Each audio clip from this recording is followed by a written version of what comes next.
Stammer and his playwright faction within the Labour Party, ably supported by the right-wing millionaire press, spit out the term Corbynite as the ultimate dismissive insult. Keir Starmer praises Margaret Thatcher for bringing meaningful change to UK. So, let me return the compliment in terms of a dismissive insult. Starmer and his playwright faction and the billionaire press which so enthusiastically supports him are unreconstructed Thatcherites. All of them are enthralled to a totally destructive dogma which totally destroyed the social and economic fabric of this country. Let's just look at one example of why anyone branded a Corbynite by these latter-day Thatcherites should wear it as a badge of honour. South Africa and the apartheid regime. In 1984, Thatcher became the first Prime Minister in 23 years to host an apartheid head of state. 3 years later, she declared the ANC is a typical terrorist organisation. Her stance fostered a toxic ethos within her party. Thatcher's most loyal cabinet colleague, Norman Tebbit, called Mandela a terrorist. South Africa hosted regular apartheid-sponsored visits from Tory MPs, and young Conservative leaders wore Hang Nelson Mandela badges. Meanwhile, this guy was being arrested for taking the exact opposite stance to Thatcher, and we all know who history proved to be correct. Even Thatcher's acolytes had to admit it.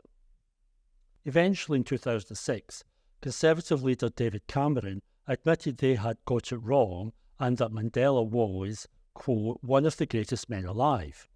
As part of his efforts to detoxify the nasty party, he added, the fact there is so much to celebrate in the new South Africa is not in spite of Mandela and the ANC, it is because of them, and we Conservatives should say so clearly. Notice the vague we in that apology.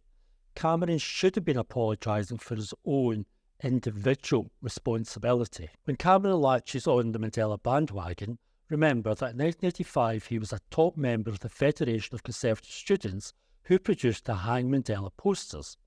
In 1989, Cameron worked for the Tory Policy Unit at Central Office and went on anti-sanctions fact-finding missions to South Africa with a pro-apartheid lobby firm. And bringing us back to the present day, it makes you wonder whether Cameron won't be making a similar apology in decades to come, stating that they got it all wrong when it came to not opposing the apartheid state of Israel and the genocide now taking place there. David Cameron confronted on Israel's war crimes in Gaza.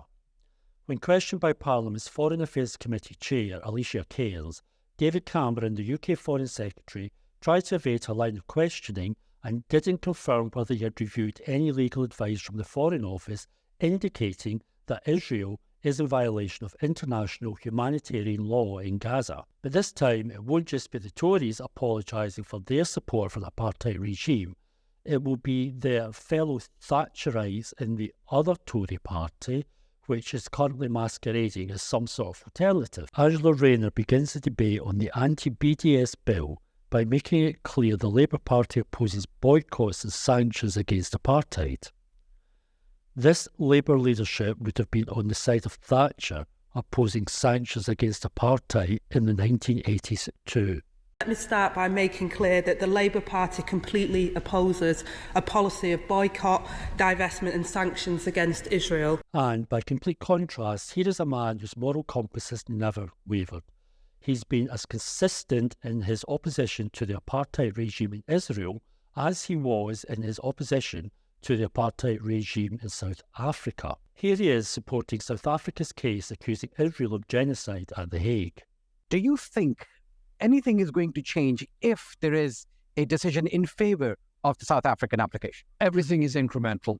Every time you step out on the street and wave a Palestinian flag and say, stop the killing of Palestinian people, every time somebody, me or anyone else, speaks up in a parliament, that's an incremental difference. And the arguments about the arms trade, the supply of weapons to Israel. And the fact that President Biden sought to bypass Congress because he was afraid of the reaction there in order to send more weapons to Israel indicates a weakness in his position. And so this weekend, we've got demonstrations all over the world. There's a voice of ordinary people who are just appalled what's going on. And also, I want to say thank you to those people in Israel that signed in support of the South African application to the International Court of Justice, and those in Israel that have been demonstrating against the occupation of the West Bank and of Gaza, because they want also to be able to live in peace. It's not going to happen tomorrow, that I know, but if we just walk by on the other side and ignore what's happening to the Palestinian people, then we become complicit.